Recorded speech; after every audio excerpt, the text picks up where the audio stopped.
beautiful day today, and I'm doing my usual walk. I was thinking about something that someone had written on my Instagram page. She had said, I'm very interested. You seem to be able to bounce back, or you've had many changes in your life, and you seem to be able to move easily into different changes successfully and quickly. And she wanted to understand how I do that.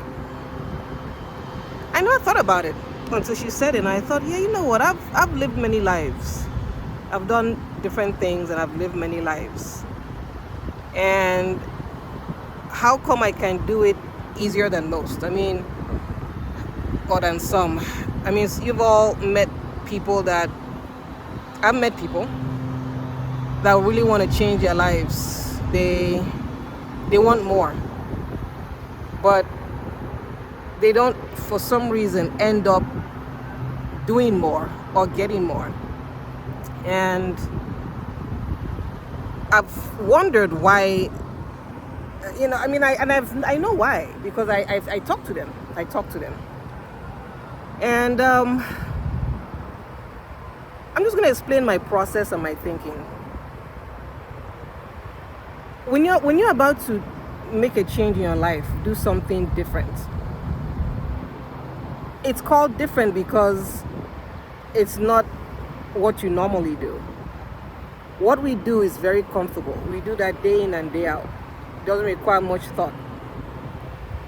When you decide to make a great change in your life, whether it's that new job, whether it's going to a new business, whether it's buying that house, the very first thing you're going to feel is fear.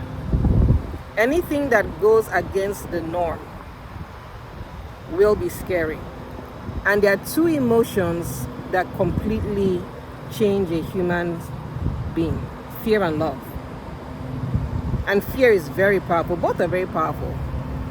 But fear is something that you're going to feel immediately you want to make a change. Whether it's fear of failure, whether it's fear of all those voices coming, right? One thing that has helped me is, before I face fear, I have accepted that I need to change. I think for me, maybe it's more a fear of what if. What if I don't do it? What if 20 years from now? And I remember when I was 19. So 20 years from now, I look back and I wish I had done that thing. That, to me, propels me quicker than not doing that thing. Does that make sense? So I think that there are healthy fears. There is fear that enables you to pause and do research, make sure you're doing the right thing. But there's also fear that, and that's healthy. You want to have that. There's also fear that just stops you in your tracks. Before you face fear, it's like life is a decision every day. It's a decision. Whatever you do, you have decided to do it. So you have to decide before you that I want my life to be different. I don't want to be here in the next 3, 5, 10 years. You have to decide that. No one's going to decide that for you. Once you decided that, when fear comes, you're expecting it. So that's what I do. I have more of a fear of how will I feel 20 years from now if I have life and I look back and I never even tried. So I jump.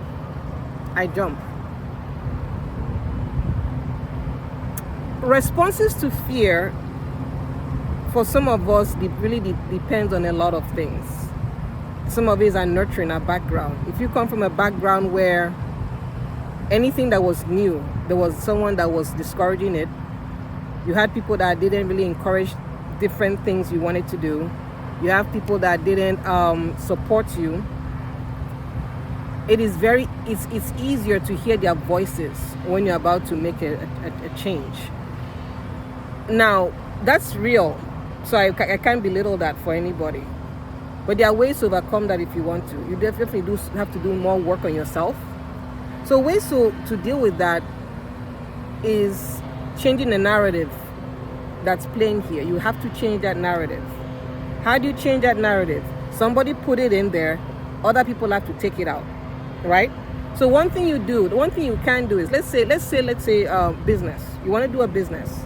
You're so petrified of failure. Go around network meetings where people are talking about business. Tap into collective energy before you can get your own individual energy from here. Tap into it.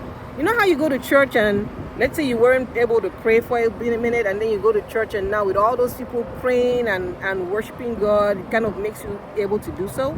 That's your collective energy, right? Collective anointing. It helps you. It's almost like also going to, if you want to work out, getting a personal trainer, maybe for 2 months. That personal trainer is supposed to help you. After 2 months, they have sparked that change you need. Then you can continue on your own.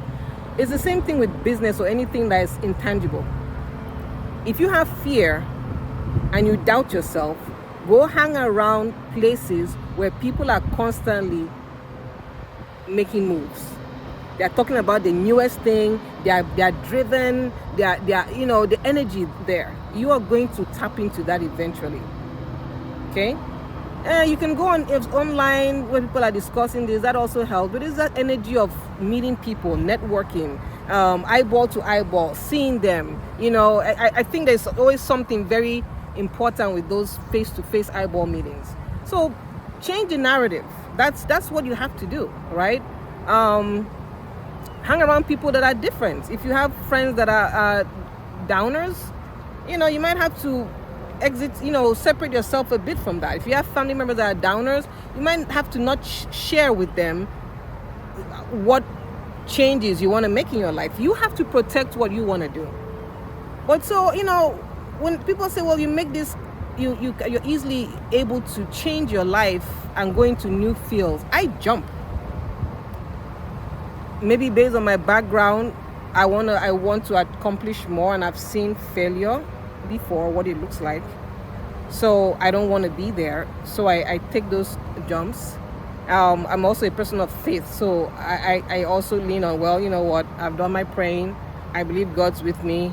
He's going to have to come and hold me up if I make a mistake. But I've done my praying, I've done my research, and now jump. And so I do so. And what I've found out, honestly, is that when you jump, you're going to land somewhere. Now, a scale of 1 to 10, you might land at number 2. That's fine. You were at number 1 before. Scale of 1 to 10, you might land at number 5. That's fine. You were at number 1 before. Stop seeing failure or setbacks as failure, because it's not. Were you where you were a year ago? Now you've started this new thing.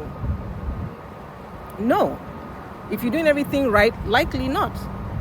So I just wanted to share that out there. I think courage is a very important thing.